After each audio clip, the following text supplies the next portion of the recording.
Welcome to Radiant Mom Rising. Get ready to be inspired, empowered, and uplifted. I'm your host, Mary Dibble, and in each episode, we dive into amazing stories, insights, and conversations that help moms like you chase your dreams and embrace your worth. Let's rise and shine together. Thank you for tuning in to Radiant Mom Rising. I'm just excited today to introduce you to a very special, awesome woman. Shauna has been truly supportive of me personally, and I'm so blessed to have met her, interviewed her, and have the connection that we have today from that. Shauna is a single mom of 3 beautiful kids, a life coach for moms, and an IR technologist. She's an adventure seeker with hiking, traveling, and exploring new places, along with making memories with her family and friends. She loves helping others and believes that working towards being our best selves, filling ourselves up first, and leading by example is the light that starts that ripple effect to others, especially our kiddos. She's so great to talk to, and you're gonna fall in love with her if you don't already know her. She's got a wonderful podcast herself, and we'll get into all that. I'm just really grateful to have had this conversation and to have met her. So without any further ado, Shauna B. Hey, Shauna, thank you so much for joining us on Radiant Mom Rising podcast. How are you doing today? I'm doing great. I'm excited to be here. I'm excited to chat with you today. Oh, me too. We've already been having such a great chat. I've loved that I've gotten to meet you, getting to know you like I have. So tell the listeners, introduce yourself, tell us a little bit about you, and then let's get into your juicy story. Okay. Well, I'm Shauna B. I am a single mama of 3. I work 2 jobs. I work out of the home at a hospital. I am an IR technologist, and what that means is I work with the blood vessels. So heart attacks, strokes, any kind of blood vessel repair situation. I assist the physicians in making patients better. And then at home, I own my own coaching business, and I help mamas really, release their inner power, if you will, and find out what they really want, what they really desire. And it's an and situation. They're a mom and they're their own individual, right? What really makes them tick so they can have their lives along with having their lives with their children. I'm big on making memories, and I'm an adventure seeker. I like to be outdoors. I like to, do fun things and like mini bucket lists, if you will, with my kiddos, like for summertime, or what do you want to do in the next year, and just knocking those things out and taking fun pictures and hanging out with friends and family. Oh, that's wonderful. Yeah, we're so similar in so many ways with that. I love it. So tell us a little bit. I know she is the host of Release Your Inner Power podcast, which is an amazing podcast that you just definitely need to check out. And we'll tap into more into that and what that's about and what people can expect from that. But first, let's go back a little bit. Tell us a little bit about your backstory of what you've been through so far in your journey that's led you to where you are today. Yeah. Hmm. There's some pivotal moments I think that I could chat about. We'll start when I was a kiddo. Growing up, I had an addict in the household. My dad was an addict, and kind of navigating through as a kid, trying to, when you're little, like your world is smaller, right? It's kind of just like in your home, like the people around you in your home and what's going on. And then you go to school, and then, okay, now it's like at school and at home, right? Like your world is really small. And I remember as a kiddo not realizing that I was that different. Like it was almost like my mindset was like, oh, everybody has things, And then I started seeing, like when I went to school, like, oh wait, people don't live like this. Like this isn't, like this isn't the thing. Cause I didn't know any different till your world gets bigger, right? You don't know.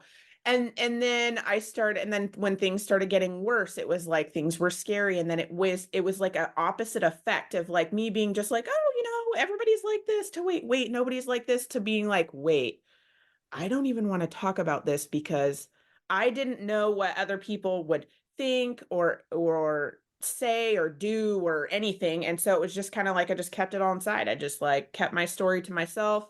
I went to school, and so on the outside it looked like I played sports. I went to school, I had siblings that I was with, I had friends, like all of that stuff looked normal on the outside, but then when I went home there was like this whole other capsule of stuff that I had to deal with that wasn't known to anybody else. And I just felt it's weird because I felt protected in a way of, if nobody knows about this, I can have a normal-ish life when I leave, when I Yeah. leave. So when I go to my friends, when I go play basketball, when I go, do all this stuff, I can have this, like, it was like my way of being like, I'm cutting off the drama and I'm going to have this normal life. And then Yeah. I have to go back and deal with the things that I'm going to have to deal with. And I could do it then. But like when I would leave, it was just like, okay, I'm gonna Stepping play into like, basketball, I'm gonna do my yeah. thing. I'm gonna, and I think it was a struggle for me because I had to grow up very fast. And it was frustrating because I felt it was like I didn't want to, but looking back is why I'm saying these words, right? At the time, it was more or less like, oh my God, I have to do this again. And now I got to do this. And like, it was like frustration around the things that I had to do. Not that I didn't want to do them, but it was like I knew at the time that I had to do it because of somebody else's actions. Mm. And so now it falls into my lap. I'm the oldest of three. At the time growing up, there was just two of us, but I'm the oldest of three now. And when you're the oldest, you take on roles sometimes that you got to take care of your siblings, and you got to tie up the loose ends, and you got to help out your mom a little bit more if she's like really trying to keep the family together and really trying to do stuff. And so I had to learn responsibility and things that you probably don't learn until your 20s, but you got to do it. I was working two jobs by the time I was 16, about my own car. I put myself through college. I did not want to put that stress on my mom. She had too much stress as it was, dealing with all the things that she had to deal with my dad, and not being gone, not to mention me and my brother, of not knowing whether he was going to come home, not knowing if he was going to end up dying, or if he was going to bring, people home that were not so, great, or shouldn't be around kids, things like that. So it was a little bit of a wild west situation. And I had to learn very, very fast, situational awareness, Oh, things around me, yeah. what I needed to do to be safe. Do I need to protect my brother? Those kinds of things. And I think that that really formed me because I found my voice very early. Mm. I Yeah. could say what I needed to say, like, excuse me, no, like, don't talk to me. Like if some crazy wackadoo man is like trying to talk to me and I get a weird vibe, I learned very early to be like, excuse me, no, like don't talk to me. There's no reason why we should be talking. And then Mhm. he's, what? Like I'm a kid, but I was like, oh, I don't care. I I love it. Oh, I love it. don't care that I'm a kid. No, Yeah. I don't know. You make me feel weird, so you don't get to talk to me. Yeah, that's all. That probably that saved you way more than you probably realize. Oh, yeah, as an adult, I realized it, but as Yeah. a kid, I was Good. like, I wonder, I, Mhm. I kept thinking, like, am I going to get in trouble for sassing up to these people? But I just didn't, I don't Yeah. know. There was just something there that I couldn't ignore, there was something there, whether it was the feeling of them not feeling right, or the situation not feeling right, or me just feeling like I needed to protect my brother or say stuff, to people. It was just, and I would always tell my dad, and it was weird because my dad was like fighting a demon that was too big for him to handle. And he very much tried to separate his family, but of course it would bleed in, because it does. And it would mesh together at times. And there was, you know, situations where he would always, if I went and told him like this person wouldn't leave us alone, or they're weird and they're scaring me, he would respond appropriately. Like he'd be like, okay. And we would like leave, or he would like talk to them or whatever. But he would never not bring people around. So it's kind of like, okay, Yeah. like, but he was doing something. So I'm like, well, he's Yeah. doing something. It's not like he's completely ignoring it and we're just like stuck. Like, at least there wasn't that. But through all of this, and my parents ended up getting a divorce because of it, because it just wasn't safe anymore. Not necessarily because they didn't love each other, but just because of the turmoil and things that were happening, like broke their relationship up and apart, because it just wasn't, it wasn't safe anymore for anyone. Oh, yeah. And I think it was my mom's way of giving him tough love to try to push him to like wake up, and, because, you know, addicts have to choose to be clean. You can't make them do it. You have to allow them to see and have the choice. And then when you get that window, you just got to be there to support them. You just got to support them with whatever they need to be supported. And that's like a tricky situation, because support doesn't mean you do things for them so they don't do the work. You Yeah. just support to be there, like, I'm here for you, and like hold them up, and like, just, I'm still here for you, and don't don't judge them. Let them do their thing. Let them do the work, you know? Yeah. And I think that was her hope. Yeah. Oh yeah, I there's a think that was difference her hope. between like supporting and enabling. That's Totally. what you're saying. Yeah, Totally. yeah, Yeah, and it's like kind of like a little dance too, you know? And once that happened, I had to give my dad boundaries and I had to be like, "Listen, man, you can call me anytime you want when you're clean. Anytime you want. I will pick you up. I don't care if it's 3 o'clock in the morning and something happened, whatever, or if it's a day that you just want to go hang out, you just want to do something, you call me when you're clean and I will drop everything and I will come hang out with you." yeah, To mold that, to build that relationship of, you know, being clean and like having happy memories when he's clean, also to yeah, support him in the process of making the decision to do things right, and not necessarily always going back to it. And I know I didn't realize until I did that. I did a huge research project in my teenage years to understand all of that. And when I did that, I understood how big this demon was that he was fighting and how much he didn't want it, but it was there. And it was weird because it was like a codependency of like when he couldn't cope with something or bad shit was really happening and he could not, you know, he would like run to this demon for support. And then this, of course, you know, like oh yeah, everything spirals out of all the control. And crap then that comes with it. Mm-hmm. now he's got to start over. And then he's Yeah. like, oh, and then he's beating himself up because now I just did this. And then, you know, it's like this whole vicious cycle. And so once I understood that, it was a different kind of empathy because I understood it almost at like the fight that he was fighting. It does I didn't how do I want to say this? I didn't characterize him as like, oh, he's a drug addict. Oh, he's a bad person. Oh, he does bad Yeah. things. Oh, that's good. No, no. Yeah. Like I was like I don't see that. I'm sorry, I don't see that. It's different. This is a struggle. This is a thing that Hmm. he had to really fight every single day, and it is not easy. And he's already beating himself up. So why the hell am I going to do that? Exactly. Why am And I going to make it worse for him when he's already doing it? That life is not easy. That life is miserable. It's hard. oh You yeah, never know what's coming next. Yeah, no, you know? yeah, So it's like that's why I was like, okay, anytime you're clean, you call me, we'll do whatever. And he started doing it more and more and more. And I was like, okay, we're getting somewhere, you know, we're getting more things. And when he found out that he was going to have another kiddo, so my sister was born when I was 20, so we have a significant age gap. And she's my half sister.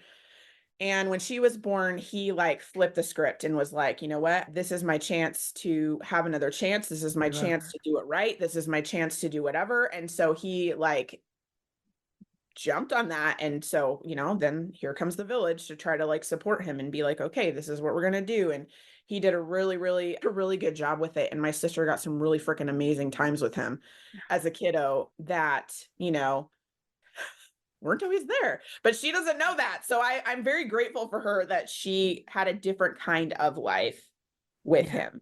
Um, and that it was like happier. She has more, you know, yeah. she has more pictures, she has more memories, she has more things like that. And I'm very grateful that she had that. Unfortunately, my dad passed away unexpectedly when my sister was 9. So it was probably like, shoot, 2010, however Oh, many years ago that was, 13. And so we that was also a pivoting part of my life. I think that also made me who I am. Like that was a struggle at the time. I had already had my first child, which I will get into that mhm. too, but I had already had my first child and I really truly believe that my kid saved my life in a way of almost like I had a responsibility as a mom to take care of my kid and I didn't get to be depressed, right? I didn't get to Mm. because I have another human that I'm raising. Like I have another human that I need to take care of. And so without him even realizing, just being here and being my little guy, he like I'm like, okay, we got to get up, got to go to school, we got to do the things, you know, we got to get ready, we got to get dressed and all that. And because he's doing it, I'm doing it. And so yeah, I was going through the motions, I'm in the fog, and it was like awful to like grieve this whole process and to go through it, but he really helped me without realizing that he was helping me. And I learned a ton about, you know, going through hard things, but still going through the motions, still getting up and taking the steps, still getting up and getting dressed, still getting up and doing the things. It's not like I wanted to do it every day. Mhm. Sometimes I felt like a toddler and being like, I don't want to. Yeah. Don't we all? Want to get up today. I Yeah. don't want to do this or whatever, you know? And Mhm. and then his little cute face would come in and be like, Mom, can we have waffles? And I'm like, okay, getting up. you know? Like Fair. it was like he was like the little light in my dark time that really helped me pull through. And I think that with that, growing up really fast, finding my voice and then dealing with really hard stuff and continuing to have to do the daily things, but then looking back at it now, these are all lessons of showing, right? Of showing me, you know, who I am and how I handle situations, but also like maybe some things that I could tweak or change during that time. Like also, doing the hard things and getting through with my dad and just being a single mom alone was a big step in my life to, I guess, like problem solve and figure out what I want to be happy, because my kid was the thing that was helping me out of it. But I have to, like, if you don't want to be sad anymore, at what, also with my dad being an addict, if you don't want to be sad anymore and you're tired of dealing with all this drama and like, the at home stuff versus the outside stuff, Yeah. how am I going to change that so I can be happy most of the time instead of being like, okay, time to go back to the sadness?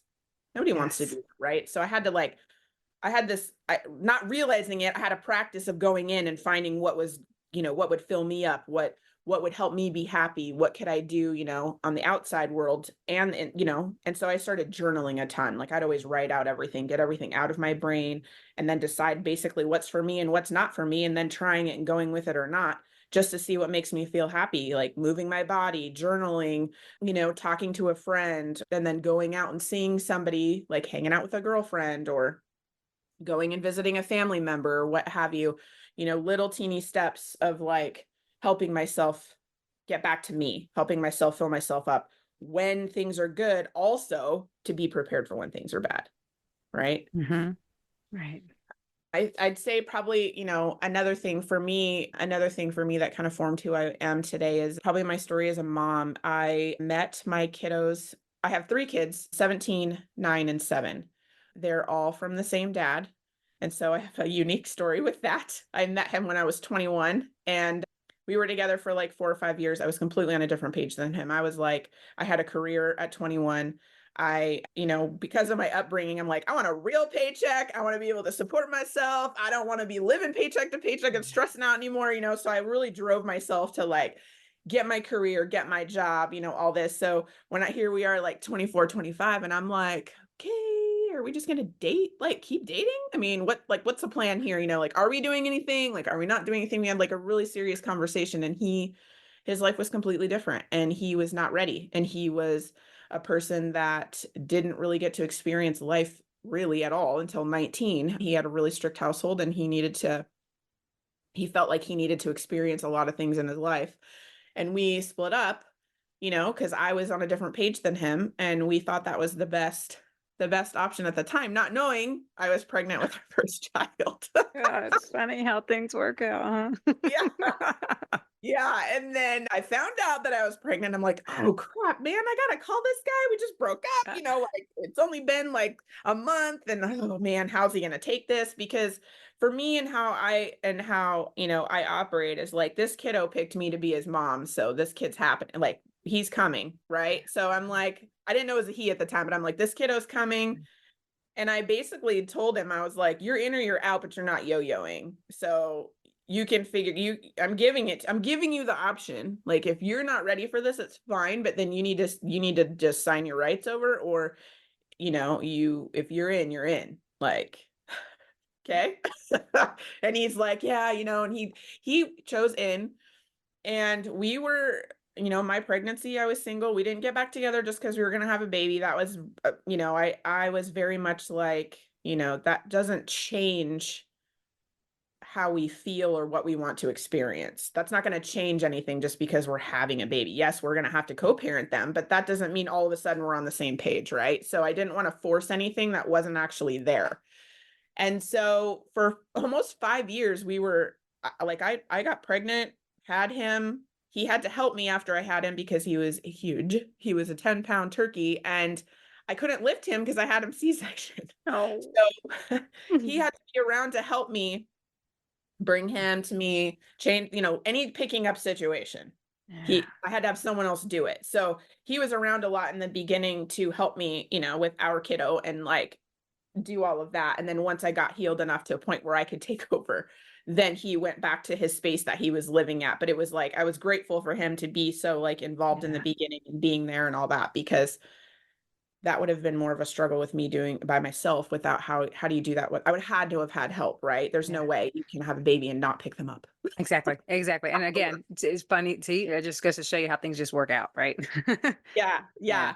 And then we weren't together for five years. We co-parented for 5 years. And when my dad passed away, he like when I it was one of those situations where you get the phone call, like the unexpected phone call, and then like pretty much your life stops and you just go to the hospital because you don't know what's happening. You don't know, if they're going to make it, if they're not going to make it. And so I had to call my son's father and be like, dude, I need you. And I don't know how long. And I explained to him what happened. And he was like, yep. And he like came over and he took, our son, and he just like all of his stuff was at, most of his stuff was at my house. So it was just easier for him. So he just stayed at my house. I was at the hospital, so it was like, whatever, just stay here. I didn't care. At that moment, it was like hospital time. Yeah. And he stayed there. And then for a few weeks after my dad had passed, he was like really around and kind of like taking our son a lot just to give me breaks. So I could I didn't feel like I could grieve fully, your kiddo's little, they're 5. Why is mommy crying all the time? Mom, are you okay? All that like hurts you more, as a mom, when you're like, well, I'm sad. You explain it to them, but then they feel bad because you're crying because they don't fully understand it, right? Yeah. Or maybe they do, and it just hurts us more than it hurts them. I don't know. I'm really curious about that whole perspective of kiddos too. But Mm. he was helping out a lot. And then it seemed like for like a year or two, it was like, wait, what's happening? Are you like here all the time? Are we dating? What's going on? Like it was like we're just all around each other all the time as a family. And then it was like we're just dating, and then now we're together, and then we're like, so then we start having this conversation, and we're like, are we like, is this really what we want to do? Like, are we going to do this? Are we going to like get married? Are we going to Yeah. like take the jump? And we did, and we got married, and we had 2 more kiddos, and we were married for 7 years. And then we were on different pages. We were on different pages of many different things. And we Yeah. tried for a while and it wasn't working. And we had an agreed divorce. And so we separated and divorced. It was very quick. It was probably one of the most quickest divorces in the history of time. I think it was in my state, you have to wait 3 months after filing before it's finalized. And I think it was like 3 months and 2 weeks. Like it was and done. Yes.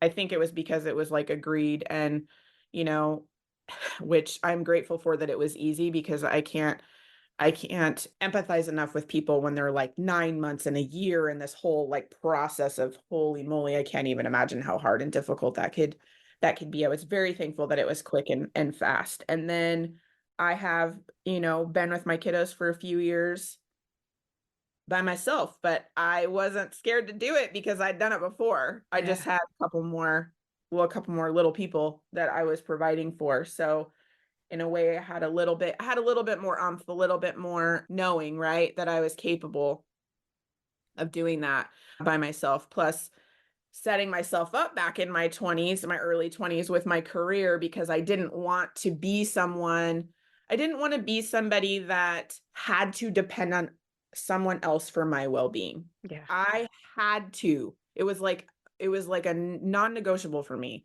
I had to take care of myself. Yes, asking for help when I need it is completely different, but I need to be able to survive and do this with me and my kid. Me at the time in the beginning, not living paycheck to paycheck, taking care of myself, having my own stuff, being proud of what I accomplished, and then leveling up with, now I got a kiddo and now I'm doing it by myself. And yes, I can, and all of that. And then now I got 3, and now I can, you know what I mean? So it's Yeah. like building on that, it was just a non-negotiable for me to not depend on somebody else. Now that doesn't mean that I was never like a person of like, no, I don't need your help. No, that's okay. I got this. Like I wasn't that. It was just, if all of that help went away, Yeah. can I do this by myself? And if my answer was no, then I needed to figure out how I could, Hmm. in case, because you never know, Yeah. right? You never know. And I don't ever want to be in a position where I'm literally like homeless or Yeah. with my three kids in like a very non-safe situation, I don't want ever to come up. And so it's like, how do I prevent those things from happening so they don't feel that, I don't feel that, we don't experience that, and then go from there. And then I've been less worry, you Yeah. know, less worry, less all of that stuff, less fear. That's not coming up just because I knew what I did all the things that I needed to do to make sure that we were set up, like our foundation's solid, Oh and we man. can go from there. Oh, that's So like, all of those yeah. little tidbits are like Gosh. kind Yeah. of like what has built me for what I am. What really drove me to my business to Mm. help women was my divorce, because when you get a divorce, it's like a tornado comes through your life and just, there's a lot you got to work through. There's a lot of just disperses everything, right? And then when all the pieces settle after your divorce, you have to like pick them up. You have to figure out who you are by yourself because you've been with this person and built a life with this person. And now you have, for me, I had three people. I had this whole thing, this whole situation, but that is now all different. Everything is different. Our daily routines are different. The Mhm. energy of the home is different. Like what we do daily, how we, whose day is it? Whose weekend is it? Like just everything. Everything is just completely different. And you figuring out, who you are as an individual without this person anymore. And it's funny because you can fall into habits and things, right? You can fall into stuff that you don't even realize is happening until you get out of it sometimes. It's kind of like you're in the fog and then you're like, oh my gosh, that was going on the whole time and I didn't even see it until now. And then, okay, now I got to Yeah. work on that, to break out of that little thing, Oh and, yeah. and, Hmm.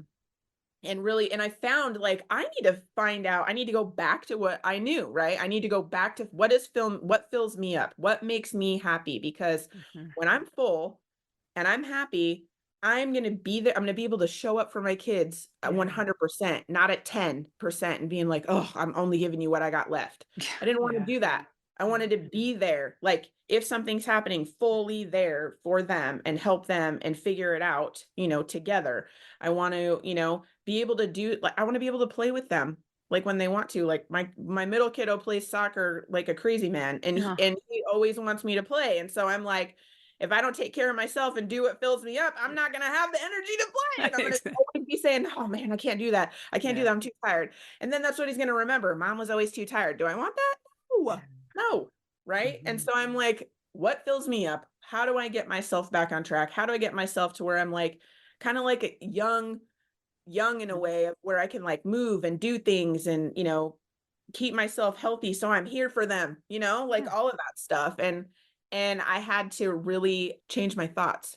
I had to Yeah. really what I call go to the mind gym. I had to Hmm. that little voice in the back of my head that would say certain things about how I look, my abilities, what I can do, what I can't do, my Yeah. belief in myself, like all of that stuff that I didn't realize was broken down as much as it was until I was by myself. And then I'm like, wow. Yeah, you had to dig through it. You had to go through it, right? And that's such an important part of the journey right there, is it not? I mean, it's really what makes everything or breaks it all, is if you do the work on yourself. And that's what you're right. And it's funny how all the things, the challenges that we face actually end up being the things that make the best things about us. You know what I mean? Like it's weird Yeah. how like we look back and we're like, "Oh, that was such a hard time. Oh my God, I can't believe I went through that. I can't believe this happened to me." And yet without that, I wouldn't be the strong, resilient person that I am today, Right. And so it's really neat to hear stories like yours and to see the other side and how you come out of it, because not everybody does. There's so many people out there right now who are trapped within that victim mentality of what's been done to them or what they've been through, and they don't get to see the other side of you know, the outcome of it that it could be, and that's what we're here to hopefully encourage and inspire people with, is letting you know there is another side to it. There is a great way to shift things around, even if you're going through something, as hard as like a divorce. It's not the end all be all. Like it's not the end of the world. It's a hard time, and you need to acknowledge that. You need to go through that. But there's ways to, like you say, come out and realize that. I mean, looking back now, wouldn't you say that that was the best route that you took for yourself? Mm-hmm. Hey there, aspiring entrepreneurs. Ready to turn your free time into a flourishing digital marketing business? Introducing LipoMax, your comprehensive all-in-one package for launching a successful venture. With LipoMax, you'll get access to over 200 in-depth, beginner-friendly training videos tailored to your needs. Plus, enjoy lifetime access with continuous course updates, weekly training calls, and ongoing community support. All without any monthly fees or extra charges. And the best part? You'll benefit from a high demand digital product, the course, expertly crafted and ready for immediate sale. Yes, that means you earn 100% profit on every sale. Don't miss out on this incredible opportunity to transform your free time into a profitable business. Join LipoMax today and watch your dreams take flight. Click on the link in the show note today to learn more. Yeah. Yeah, it's interesting too because like with my dad's situation, for example, I thought that I worked through a bunch of stuff with him during like when he was alive, and I think that I did, but I did not realize until I got divorced how much I didn't forgive my own dad for. That was holding me back from me being different when I was doing like my work and working on myself. And so I had to do this whole forgiveness process with him to let it go so I could like free myself from this stuff, right? Mm-hmm. But he wasn't here anymore. And so I had to figure out how to do that. And so I did it with a picture. I just talked to a picture of him and I wrote him a letter. And so it's kind of like me doing that was freeing me. Mm-hmm. It's not saying that what he was doing was okay, but it's freeing me so I can move on. So I can, keep going with that. So I can do better for myself Yeah. by letting that old stuff go. And in that process, I am grateful for my life. Like I wouldn't go back and be like, I mean, of course I want, great memories and I wonder what my life would be like if my dad wasn't an addict, but I don't think I would be here being able to help others and being who I am and what I do, like my outside job too. I help people all the time. Like I would not be this helpful of a person if I did not go through all of these trials and these trenches and all of that. Like if I didn't go through those storms, I would not be this strong coming out the other side. It's like my lesson, right? So I am so grateful for that. I'm so grateful for those lessons because I know what I can handle. I know what I can do. I know what I'm capable of. But Mm-hmm. that's because I turned around and looked at it, Yeah. You you faced it. know? Yeah. You faced Yeah. it. And you I did. Yeah. I And you saw don't how dwell on far it. I've come, right? So Mm-hmm. even though Yeah. even though I went through that storm and went through all that stuff, even now sometimes I'll turn around and I'll look at that and I'm like, okay, like when I was little. And that's when I started realizing things like tools and strategies I was using as a kid that I didn't even know that I had now as an adult, right? And I'm like, oh, I did that and I did this and this helped me and I see my growth. I see like even, Mm-hmm. 10 years ago I wouldn't have done XYZ and look at what I'm doing now. Like you just see the path and the process of how far you've come and that you know that it's possible. You're Mm-hmm. not you're not like stuck in this and this is what it is because of what's happening. You can still, work through it whether you're sticking a toe in or if you're making a big leap, you are still working through it and changing who you are by doing the work. It might feel really crappy and you might be like, "Man, this feels like 20 years in 1 month." You know what I mean? Like it could feel really long and really grueling and whatever. But once you get through it and once you get to the other side, then you see all of the things. Then you can see Yes. the lessons. Then you can see your, answers and tools and on. You're like, whoa. Oh yeah, it was so worth it all because you're right. Because I mean, what we don't realize is that our own minds fight us. Our subconscious mind is constantly fighting us to stick within what it thinks is safe for us and what it thinks is best for us. And when we have all these, old programmings that we're unaware of that are literally dictating our behaviors and that we're not even we don't see the patterns, we don't see it, or we don't allow ourselves to see it, then that's why we keep falling right back into the same situations in a different way, but in the same outcomes keep happening. And then it's almost like it's proving that evidence of like, see, I told you so. And that's why this is such a powerful journey of expanding yourself, of, seeing things differently, going back and looking at your past and the way you've grown from it, rather than, oh, look what happened to me. I can't believe I went through that. How am I doing this? Or how can I keep moving forward because of this and that? It's truly powerful, the possibilities that you open the doors for, and that you realize about yourself and about your future. And yeah, I think it's absolutely incredible to see, how we grow through it all. And I love the forgiveness thing, because I too had a thing with my dad where, I don't know if he's alive or not, and if he's out there. I think my sister had a PI friend who had located him at one point years ago, and apparently I think he had two other daughters. So I think I have like two half sisters out there that I, don't know if I'll ever meet or whatnot, but I had a hard time with accepting a lot of things that I realized I had been caring about my dad not being a part of my life, or in and out, like the yo-yo, like you say. And that was one of the best exercises that I did for myself, was really like writing him that letter and forgiving him, not to get him off the hook, but realizing that forgiveness is about letting go of the power he held over me, you know?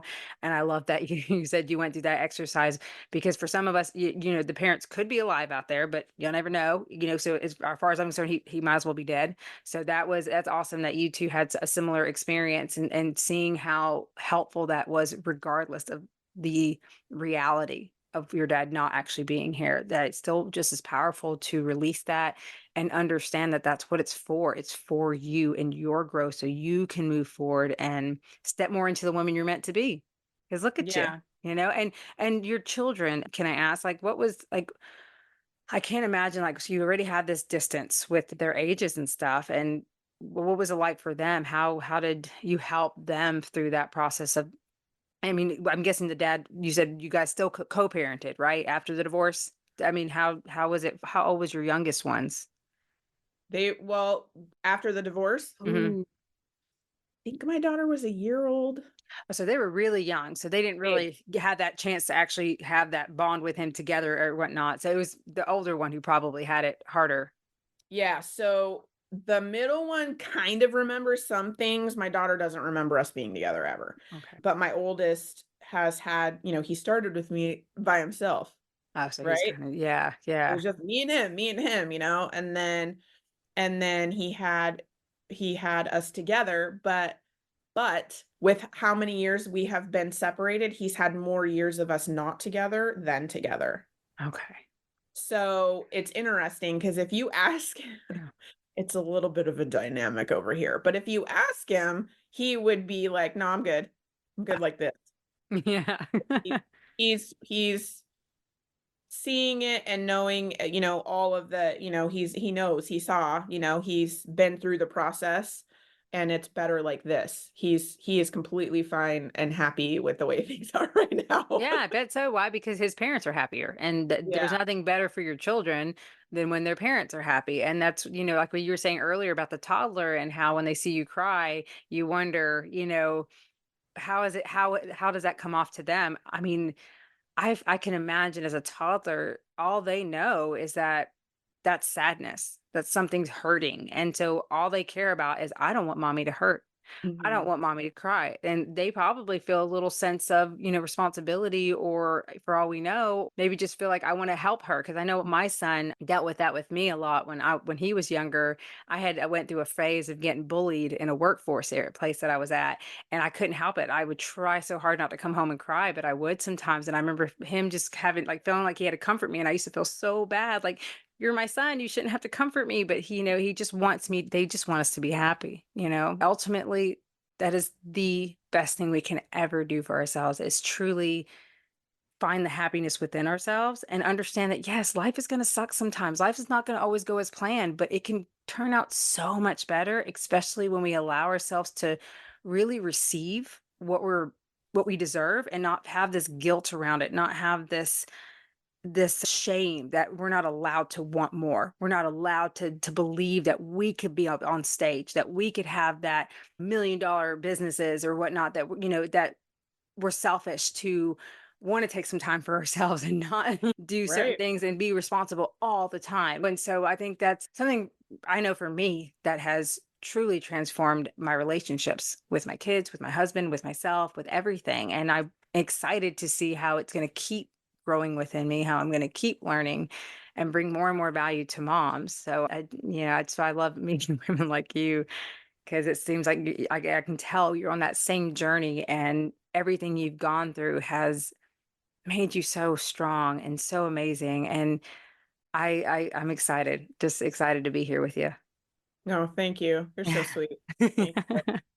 I do think, like you said, with your kiddos, right? Like I think a Yeah. big push for me was, when you're a kid, you see things first before you hear, right? Like you Yeah. observe, you kind of know what's going on because you can feel it too, right? And so I knew that with my situation growing up, and I knew that with my kids now, like I want to be like real, but I also, I want them to know like what feelings are and that you can feel them and it's okay. Don't like stuff them down or push them away because then they'll come out. They're coming out. You just don't know how they're coming out, right? Yeah. And but like lead by example. So my big push for me, like also with my divorce was like, do I want my kids to think that this is okay? And do I want my kids to kind of, I don't want to pass that baton to them. And it's my job as, the mom to protect them, give them the best life and all that. And sometimes that has to be for me to have my best life Mm. than it's to them. It's like a ripple effect, right? Yeah. And so because of that is like was my big push is like this is just not I don't what I want my kids to be in this situation. Nope. So there's my answer. Like if my kids if I'm not cool with my kids doing it, why would it be okay for me? That makes zero sense to me. So it's like, okay, so then you got to work through all the things, your expectation of what you thought your life would look like and all this, you got to go through the motions of that. But they truly are they truly are the ones that like have helped me understand my perspective of being the guide, being the leader, being the one like I will show you how to do that. Like by filling myself up, I'm gonna go like they always ask me like if I'm like, oh, I'm gonna go on a hike. Is it a long one or a short one? To them, that means will I be home tonight or will I be home in 3 days? Like depending on, is it a long one or a short one? Oh, it's a short one. Okay, we'll see you after school. If it's a Uh, long one, they're like, okay, how many sleeps and like all the things. So like it's they know that I do that, but then it's like I give them the space for that too to share that with them. So like, what do you want to do? Oh, you want to play soccer? Okay, great. Oh, you want to do gymnastics? Or like my older son, what do you want to do? Like he wants to go on a trip. He wants to go to London. Like there's certain things. So it's like, okay, well, how can I create this? How can I help you create this space for you to do that? Right. So you can fill yourself up too. And then like we have this family time together, but then we have separate time together. Well, everybody gets their turn. yeah. So it's like mom gets her turn, you get your turn, go through all the things. So I try to do it with my actions because I know they're going to see me first before they hear me, just because we're telling them 100 things a day, Oh, yeah. right? And it's just easier to show them. And so I try to always remember that even in the hard situations, they're like, well, how can like this is a teaching moment. It's Yeah. always a teaching moment. How can I teach this option in a better way so they're not following suit? Would I want them to do this? Would I want, it's really helped me guide how I do things because sometimes it's just like sometimes you just don't want to do the way you're supposed to do, but you Mhm. have to. Yeah. Yeah. Oh, yeah. Oh, we all can relate to that.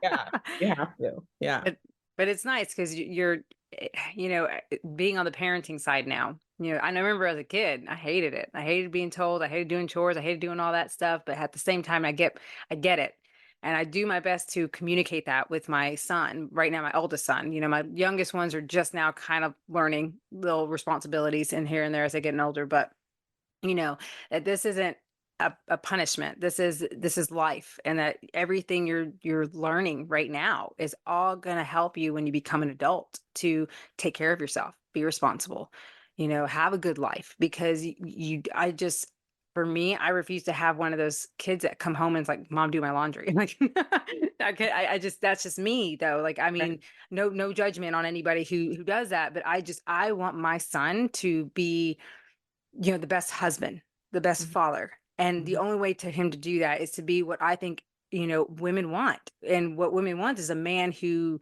helps, who's willing to step up and do things, and I think that's so important. And the way I feel like I've helped my oldest to learn that, and I hope to do with my other two children, is to give, like you say, give them that independency of making decisions and respecting and honoring that, but at the same time also having that structure and the rules that they must follow when they're under your rooftop, and understanding that certain chores you're doing, which I always thank my son, no matter how small it is, even if it's just washing the dishes. Like, I always thank him because he's taking something off of me that I would have to do. And I'm just so grateful to him. And I always want him to know that. We tell him every day, all the time, how proud we are of him and things like that. I think that's so important to, teach your kids, especially when they're putting in the actual effort, So, Yeah, I 100% agree. I actually went through a whole time of like when I first got divorced, that was like one of my things was I need to focus on, because it's so easy for us to correct what we don't want to see, or correct the behavior that's happening, or correct, like, hello, I just got a divorce. Things are going to be happening. Like yeah. things are going to be crazy for a little bit, and it just like give some grace for the time to process. They process things different than us, they're Oh kiddos. yeah. Hmm. Their worlds aren't as big as ours. So they Yeah. process things different. But I did that. I was like, I kind of flipped the script and I was like, I need to focus on the positive things. And so I did the exact same thing. I would be like, if he did something, or even if it was something that normally would be an expectation of like getting up and going to school and like doing the thing, I'd be like, I see you. Like, I see you're trying. I see you're doing the thing, just to point out like they're seen and that they're doing good things and all of that, just to really focus on that, to kind of like pull them more to it, to Yeah. do more of it. Oh yeah, because if not, they get because I think, okay, one of the things I remember having a really big revelation over for me was growing up. My mom, I remember, because she was really big about cleaning, and it's not her fault. It's just how she was raised. But when I would try to clean, it's like she would always point out everything I missed and didn't do right. And so I caught myself when JJ, I remember when he was younger, doing the same thing. When I first was teaching him like to clean his bathroom and stuff, I would pinpoint the littlest things that he would miss or whatnot. And it was like, that's all I focused on. And so I finally had to catch myself as I did my work and realize, oh my gosh, Mary, I'm going to make him as resentful and and resistant to this as I was, because I know how that felt. It's like nothing I ever did was good enough, right? So it was one of those situations where I had to really be like, oh gosh, I have to reframe that. And so that, you're right, I did the same thing. But that was kind of the starting point of when I realized like how our words, how our actions, what we focus on really, leaks into them and into their programming and stuff. And that's a powerful thing to think about as a mom, because what we say, how we say it, our actions, everything, they're watching, they're soaking it in, and it really defines a lot of their programmings and what's going to follow them into their adulthood. So do you want your kids to struggle? Do you want them to have the same kind of challenges that you had because it's what you went through? Like, it's something to really think about. And I know for me, it's so nice to shift, because now I have a teenage son who doesn't talk back to me, who doesn't give me attitude, who, talks to me, who, if I say to do something, yeah, yes, mommy. I mean, he's so respectful, such a good boy. And I don't think he would have turned out like that if I kept on like being typical negative, negative, negative, like always pointing out what you're doing wrong, not what you're Mm. doing right. Yeah. Yeah. I love that though. I love Yeah. that. And It it's, is powerful. It's a very powerful tool that and it's not easy in the beginning, no, especially no. when you're used to doing it. It's not easy in the beginning, but you can Yes. change it around. You can do it. Yes.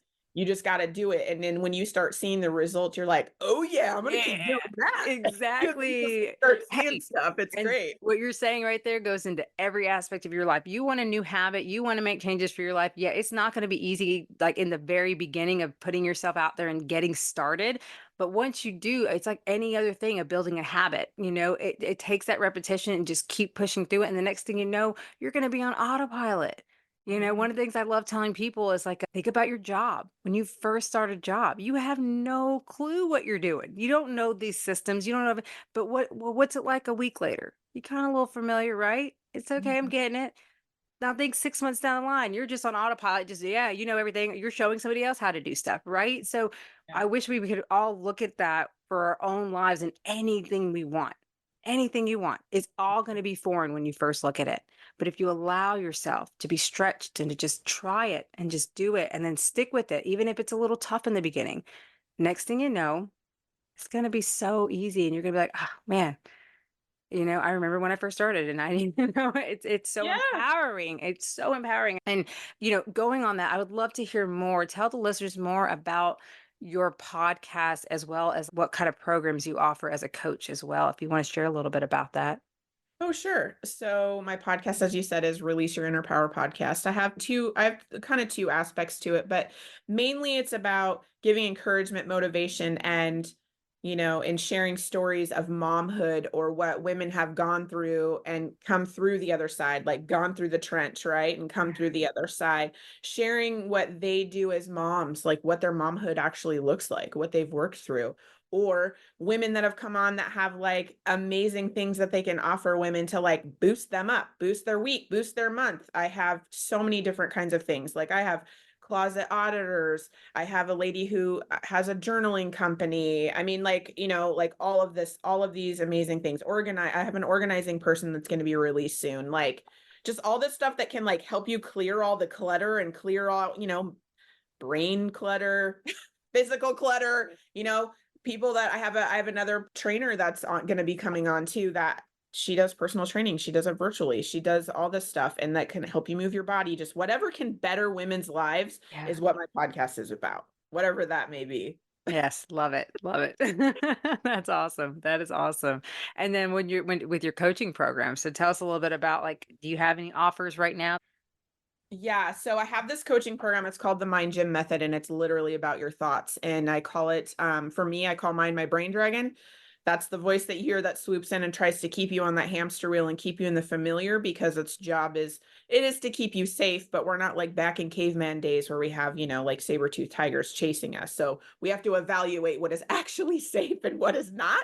It's doing its job, but we have to kind of tame it, if you will. So I think of it as taming your dragon. You need to also there's things like you said, programs and things that through your life and what you're doing, there's habits and programs that you have in you just do because of your thoughts. And so Mind Gym Method is to like retrain your brain, tame your dragon, quiet that inner mean girl, so you can have more confidence, so you can believe in yourself more, and to like be able to go out and do those things without all the mom guilt, right? Like fill Mhm. yourself up without the mom guilt. Go on your girls' night, go on your girls' trip, go on a weekend away if if you're with a husband, go for a weekend away and not feel bad about it, or take a friggin' nap. Whatever it is that you are struggling to like stick a toe in or make a leap, it's possible. Just how you talk to yourself, all of that is can be retrainable. So I offer the Mind Gym Method to really break down, build this really strong foundation so you can go through and do all of those things and just have more. You just have more Yeah. motivation, more encouragement, more for yourself because it all starts up in your thoughts. It all starts with your thoughts. It does. It really does. I love it. I love it. And I will be sure to include anything that you want to share with us in the show notes to make it easier. But if you want to also tell listeners a little bit of where they could find you, what platforms are you on? I am on Facebook and Instagram. I have my own website, which is www.igniteddecisions.com. That's where everything is. You'll see Hmm. to get to my links on all social media, and my latest episode for my podcast is on there. I've got some freebies on there to help with filling yourself up and getting your more of your me time in, amongst other things, guilt-free stuff. I love it. All on there. It's all on there, Yeah, that girl. sounds amazing. That sounds amazing. So, yeah, so before we end here, I would love, is there any final thoughts or advice that you would like to give to mamas out there? Oh man, there's so many I things I know. want to say. It's like so hard. Do it. If I really do want to say, like, if you feel like you're on a hamster wheel and you feel like you're just like the day is just the same and you need a little bit more, that is your sign that you can have more. And Ooh. nothing changes, my friend, if nothing changes. So, how can you step out of that hamster wheel? Like I said, stick a toe in. How can you stick a toe in so you can get there? There's some opportunities out there that are just waiting for you to stick that toe in. Ah, right. I'll tell you, that's some, I don't know about you. I'm sure you can relate, but that was some of the best decisions I ever made was when I just jumped on in. Mhm. Just went for it. Right. Mhm. There's Yeah. yeah, there's so much that can happen for you, so much you can learn through that. So, Shauna, I cannot thank you enough for being part of this show. You are absolutely incredible. So, Thank you. Thank you again for joining us, and I hope you have a wonderful rest of your day. You too. Thank you for having me. Isn't she great? Here are the key takeaways from today's episode. It's possible to pursue your passions and personal growth while fulfilling your role as a parent or caregiver. Dedicate time each week to explore and develop your personal interests and skills, fostering a sense of individual accomplishment. Prioritize making memories and experiencing adventures with your loved ones, as these moments build strong, lasting bonds. Plan regular activities or mini adventures with your family, such as weekend outings, to create cherished memories. Supporting and protecting your family is vital, especially during difficult times. Being there for each other strengthens family bonds. Foster open communication with your family, ensuring everyone feels supported and valued. Setting boundaries and trusting your instincts are crucial for personal safety and well-being. Practice saying no and establishing clear boundaries in situations that make you uncomfortable or feel unsafe. Learn to provide support without enabling negative behaviors. This means being there for someone without doing the work for them. Set those clear boundaries and communicate that you're there to support their positive actions and efforts towards change. Developing a deep empathy for those struggling with addiction or similar issues can transform your perspective and approach. Understanding the struggles they face can lead to more effective and compassionate support. Educate yourself on the challenges faced by those with addictions or mental health issues to foster a more empathetic and supportive environment. Overcoming personal grief and loss by continuing daily routines and responsibilities can help you find strength and resilience. Use past hardships as lessons to understand yourself better and improve how you handle future challenges. Reflect on past challenges and identify the strengths and skills you developed through those experiences to apply them in future situations. Identify and cherish the small positive aspects of your life, using them as motivation to keep you moving forward. Approach problems as opportunities for growth and self-discovery, and actively seek solutions that align with your long-term happiness. You can learn more about Shauna and her incredible podcast and program at www.igniteddecisions.com. I'll also include all her links in the show notes. Thank you all so much for tuning in. I truly hope this brightened your day and that you take inspired action for your own life. If you want to learn more about how I can help you on your journey, visit me at marydibblecoaching.com or send me a message on Facebook so we can get to know each other better. Hope you all have a wonderful rest of your week. Much love.